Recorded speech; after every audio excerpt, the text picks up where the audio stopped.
Assalamualaikum warahmatullahi wabarakatuh. Okey, baik, hari ini kita masuk tajuk yang ke-8. Lokus dalam dua dimensi.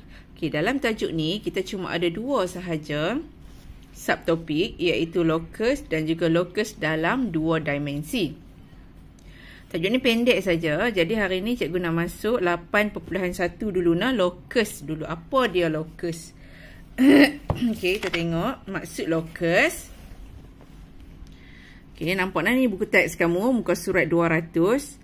Lokus ialah satu surihan atau lintasan oleh satu set titik dalam satu satah atau ruang tiga dimensi yang memenuhi syarat-syarat tertentu. Adalah syarat dia nanti, yang tu 8.2. Nah, dia punya syarat-syarat lokus tu. Okey, pendek kata, lokus ni ialah titik-titik gerakan. Titik-titik gerakan.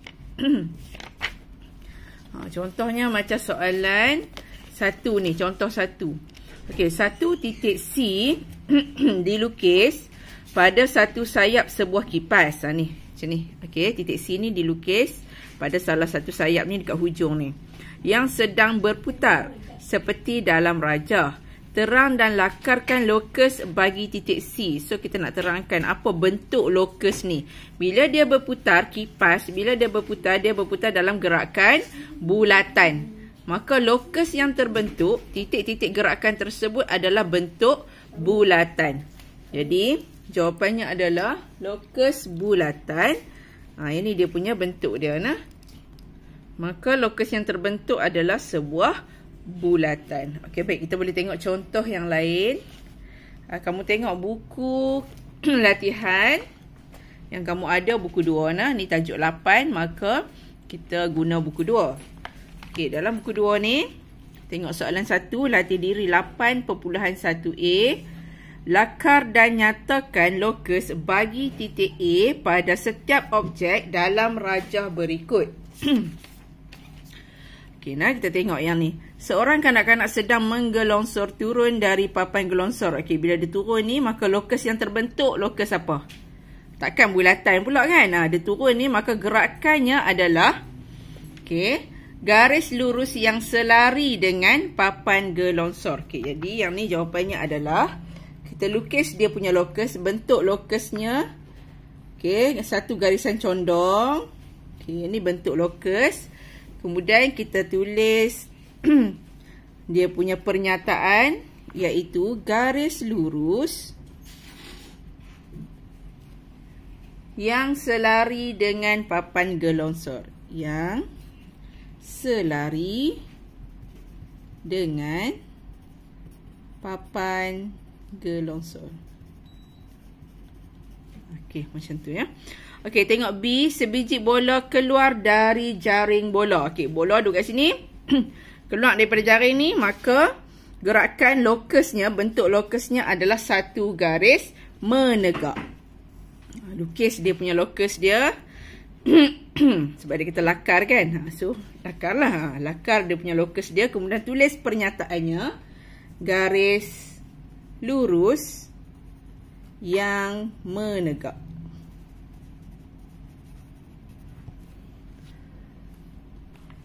Okey, kemudian kipas.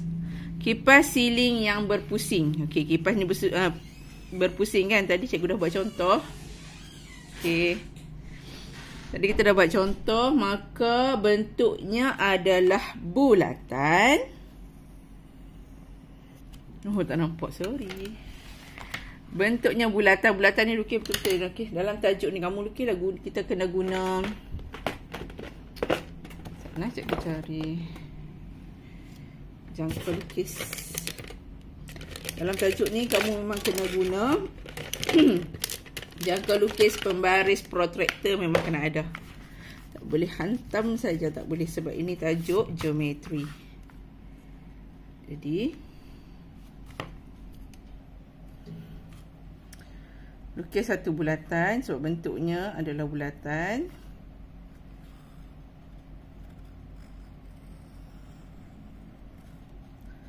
Okey, bulatan. Kemudian kamu tulis lokus ialah satu bulatan. Okey. Bentuk bulatan. seorang budak sedang bermain buaian. Maka lokus yang terbentuk macam mana ni? Buaian daripada sini pergi sini. Sini pergi sini. Maka ianya berbentuk suatu lengkung. Jadi kita lakar lengkung tersebut. Lakar lengkung. Kemudian kamu tulis lokus ialah suatu lengkungan.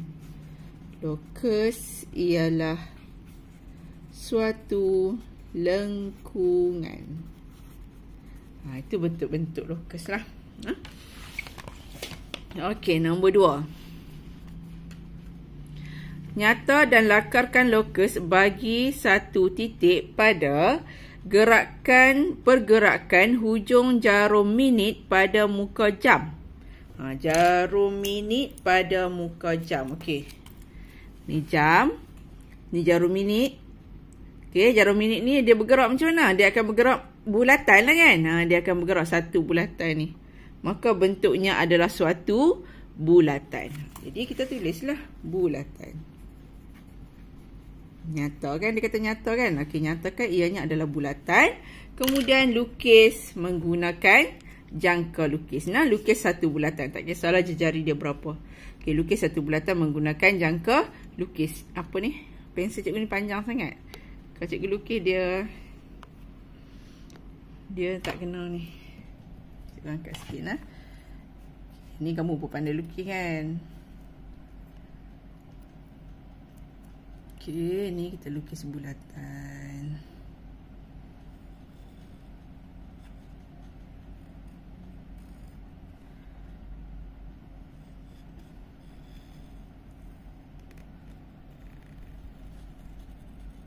Okey, buat bulatan betul-betul, tak boleh double line. Nah, kadang-kadang tu disebabkan kita punya jangka lukis ni lah, bentuk dia pun tak elok. Jangka lukis tu dia longgak ke apa, kena beli yang elok-elok. Okey, nah, tulis bulatan, kemudian satu bulatan, lukis satu bulatan. Lift yang bergerak dari tingkat 1 ke tingkat 3. Macam mana lift bergerak? Turun naik lah kan? Jadi ianya adalah garis lurus menegak, ataupun kita boleh tulis garis lurus mencangcang. Macam mana lukisan tu? Satu garis lurus mencangcang. Kita lukis garis lurus menggunakan pembaris. Okey. Okey, muka surat seterusnya. Tengok. Saiful yang berdiri di atas eskalator yang sedang bergerak ke arah atas. Jadi ianya satu garis lurus yang selari dengan eskalator. Buatlah satu garis lurus. Eskalator macam mana? Takkan menegak kan? Dia condong kan? Satu garis condong. Jadi penyataannya adalah garis lurus yang selari dengan eskalator. Garis lurus yang selari dengan eskalator.